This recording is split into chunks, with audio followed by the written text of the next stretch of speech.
দেশের স্বার্থে দশের স্বার্থে আপনারা কে এগিয়ে আসবেন কে আসবেন না সেটা আপনাদের ব্যক্তিগত ব্যাপার। তবে অন্যায় দেখলে আমরা কখনো থেমে থাকবো না। এই ঝিনাইদহের ছাত্র জনতা সবসময় অন্যায়ের সাথে আপোষ না করে অন্যায়ের বিপক্ষে দাঁড়িয়ে সংগ্রাম করতে প্রস্তুত। আমরা কোন রকম সুযোগ বা ছাড় দিতে আর রাজি নই। আমরা পাথরের বদলা পাথর দিয়ে নেব, ইটের বদলা ইট দিয়ে নেব। আপনারা অস্ত্র চালাতে পারলে আমাদের কাছেও আছে। মনে করেন না যে আমরা ফাঁকা আওয়াজ দিতে এসেছি রাজপথে। মারের বদলে মায়ের হবে, কোনো কথা না, কোনো আপোষ না। সন্ত্রাসীদের বিপক্ষে কোন রকম সহানুভূতি দেখানো হবে না। হাত পা কেটে পায়রা সত্তরে আবার ঝুলানো হবে। এইখানে বক্তব্য দেওয়ার কিছু নাই। আমাদের যে অবরোধ কর্মসূচি কেন্দ্র ঘোষিত, আমরা সেটা সুন্দরভাবে পালন করব। আর যারা আছেন যাত্রী এবং চালকগণ বিভিন্ন যানবাহনের, আপনাদের সাময়িক সময়ের জন্য কিছুটা ভোগান্তি হবে, এটা সহ্য করে নিতে হবে। দেশের স্বার্থে দশের স্বার্থে কেউ বিদ্রোহ করতে আসলে আমরা আপনাদের সামনাসামনি দাঁড়াতে প্রস্তুত। ধন্যবাদ। যে বৈষম্য বিরোধী ছাত্র আন্দোলনের নেতৃত্বে জুলাই গণ-অভ্যুত্থান সংগঠিত হয়েছিল, জুলাই গণ-অভ্যুত্থানের কেন্দ্রীয় নেতৃবৃন্দ আমাদের যেই জুলাই যোদ্ধারা পদযাত্রা করছেন তারই অংশবিশেষ আজকে গোপালগঞ্জে সফর ছিল। সেখানে আওয়ামী লীগের সন্ত্রাসীরা আতর্কিত হামলা চালিয়েছে এবং ন্যক্কারজনক ঘটনা ঘটিয়েছে।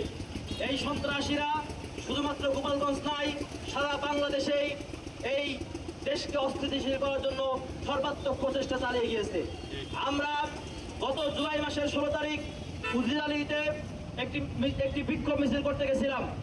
সেখানে তৎকালীন সন্ত্রাসী সংগঠন ছাত্রলীগের সভাপতি সচিব এবং আলিমবাড়ার নেতৃত্বে সাধারণ ছাত্রদের উপরে হামলা চলে এবং সেখানে আমাদের ছাত্রদেরকে আহত করা হয়। আমরা লক্ষ্য করেছি এই সন্ত্রাসী এখনো পর্যন্ত আমাদের ছাত্র ভাইদের হুমকি দেয়, ফোন দিয়ে বিভিন্নভাবে তাদেরকে হুমকি দেওয়া হচ্ছে। আমরা প্রশাসনের দৃষ্টি আকর্ষণ করেছি, এই সন্ত্রাসী যেখানেই থাকুক অনতিবিলম্বে খুব দ্রুত সময়ের ভিতরে এই সজীব এবং আল ইমরানকে গ্রেফতার করতে হবে। যদি সজীব এবং আল ইমরানকে দ্রুত সময়ের ভিতরে গ্রেফতার না করা হয়, এই ঝিনাইদহ অচল করে দেওয়া হবে। প্রশাসনের সামনে এবং থানা এবং এসপি অফিস ঘেরাও করা হবে। সংগ্রামী ছাত্র জনতা, আজকে আমাদের এখানে সংখ্যায় কম হতে পারে, কিন্তু আপনারা জানেন আমরা এই টার্মিনালেই সংখ্যায় কমতে আমাদের গত জুনের কর্মসূচি শুরু করেছিলাম।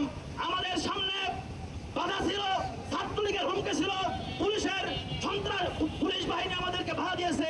আমরা সেই বাধাকে উপেক্ষা করে, পুলিশের বন্দুক উপেক্ষা করে এই ঝিনাইদহে দুর্বল আন্দোলন গড়ে তুলেছিলাম। সুতরাং এই ঝিনাইদহে যদি সন্ত্রাসীরা আবার মাথা চালাতে উঠতে চাই, এই সন্ত্রাসী বিরুদ্ধে আমাদের ছাত্র ভাইয়েরা এবং তাদের সাথে এই ছাত্রদের সাথে জনতারা একাত্মতা ঘোষণা করে ঝিনাইদহে দুর্বল আন্দোলন গড়ে তুলবে। আমি প্রশাসনকে দৃষ্টি আকর্ষণ করব, খুব দ্রুত সময়ের ভিতরে এই ঝিনাইদহের চিহ্নিত সন্ত্রাসীদের গ্রেফতার করতে হবে।